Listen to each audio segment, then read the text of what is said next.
फिर fighter jets की आप उड़ान देख सकते हैं। ये फाइटर जेट्स भी इस वक्त जोधपुर एयरबेस के ऊपर उड़ान भरते हुए दिखाए थे ना। संभवतः आपसे थोड़ी देर बाद जो शक्ति आप देखना चाहते हैं LCH की, लाइट कॉम्बैट हेलीकॉप्टर की, वो भी आपको नजर आएंगी और रक्षा मंत्री राजनाथ सिंह भी उसमें बैठकर उड़ान भर सकते हैं। बताया जा रहा है कि रक्षा मंत्री राजनाथ सिंह संबोधित भी कर सकते हैं। जो शक्ति बढ़ी है वायुसेना की उस बारे में अवगत करवा सकते हैं और संदेश यहां से क्लियर होगा, खासतौर पर चीन और पाकिस्तान के लिए, जिनका बस एकमात्र मकसद है भारत को परेशान करना, भारत की जमीन पर नजर रखना।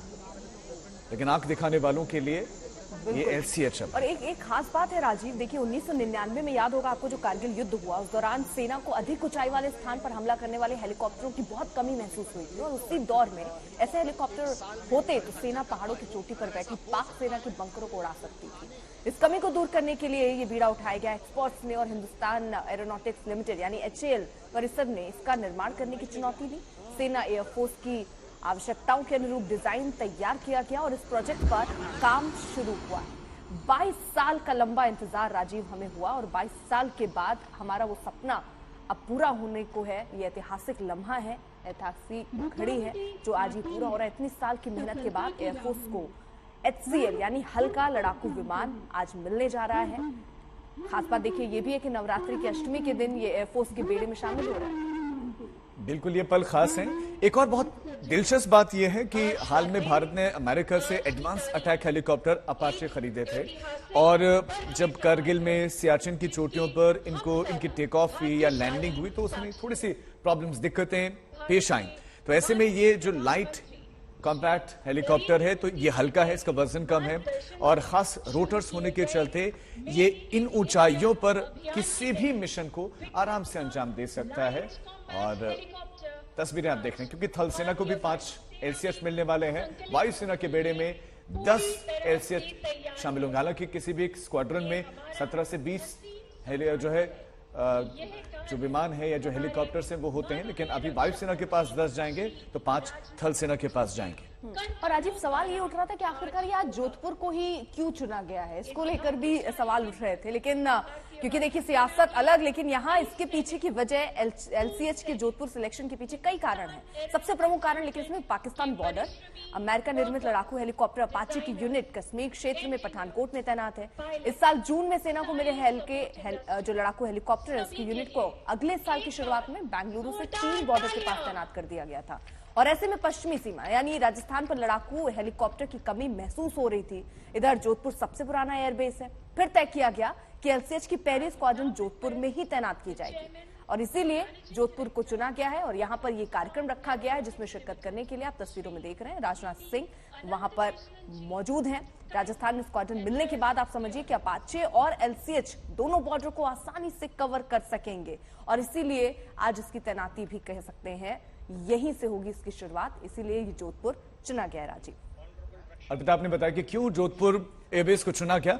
हालांकि भारतीय वायुसेना के बेड़े में शामिल होने से पहले एक प्रक्रिया से गुजरना पड़ता है किसी भी विमान को, उसका ट्रायल होता है, टेस्टिंग होती है।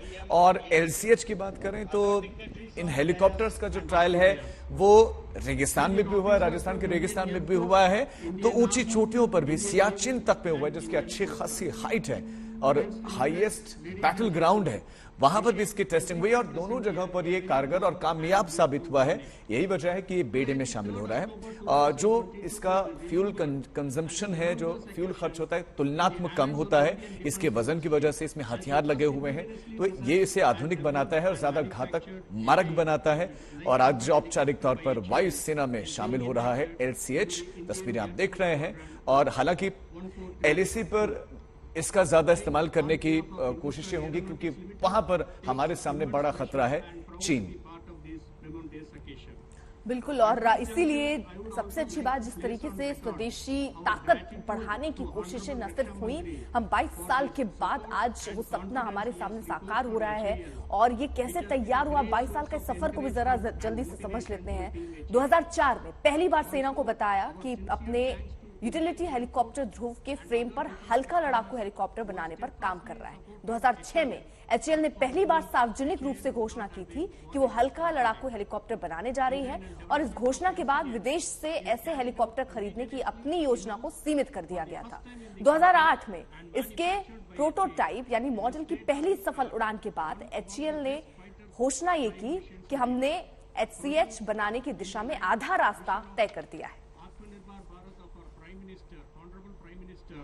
And will be the most critical step in achieving self-reliance. Squadron leader Gaurav Gupta, technology जो इसमें है वो जाहिर सी बात है एडवांस्ड है। क्या ऐसी टेक्नोलॉजी है जो इसको एकदम अलग किस्म की मशीन बनाता है? शुरुआत करते हैं इसका स्ट्रक्चर से। जो इसका स्ट्रक्चर बना है वो एक कॉम्पोजिट मटेरियल से बना है। जैसा कि आप जानते हैं मेटल हैवी होता है, कॉम्पोजिट लाइट होता है। जो इसकी मैन्यूवरेबिलिटी है, एजिलिटी है, उसी की वजह से है क्योंकि इसका स्ट्रक्चर पूरा कॉम्पोजिट से बना है। दूसरी टेक्नोलॉजी इसमें है रिजिड रोटर, जिसमें कि रोटर्स में कोई हिंजेस और बियरिंग्स नहीं होते। सो इसका रेस्पॉन्स पायलट इनपुट के अकॉर्डिंग बहुत फास्ट रहता है। और कुछ टेक्नोलॉजी है जैसे ये एक कैमरा लगा है जिससे आप दिन और रात में देख सकते हैं। अंदर आपके जो डिस्प्ले सिस्टम्स हैं, हाँ जी, पॉड जिसको पॉड बोलते हैं, कैमरा से क्लियर तस्वीरें दिन और रात में आप अपना टारगेट एक्वायर कर सकते हैं। जो डिस्प्ले सिस्टम है, पहले डायल गेजेस हुआ करते थे जिससे हमें इंस्ट्रूमेंट्स के बारे में पता चलता था। अभी उन सबको रिप्लेस करके मल्टी फंक्शनल डिस्प्लेस लगा दिए गए हैं इसके अंदर। हमसे बात करने के लिए बहुत बहुत धन्यवाद।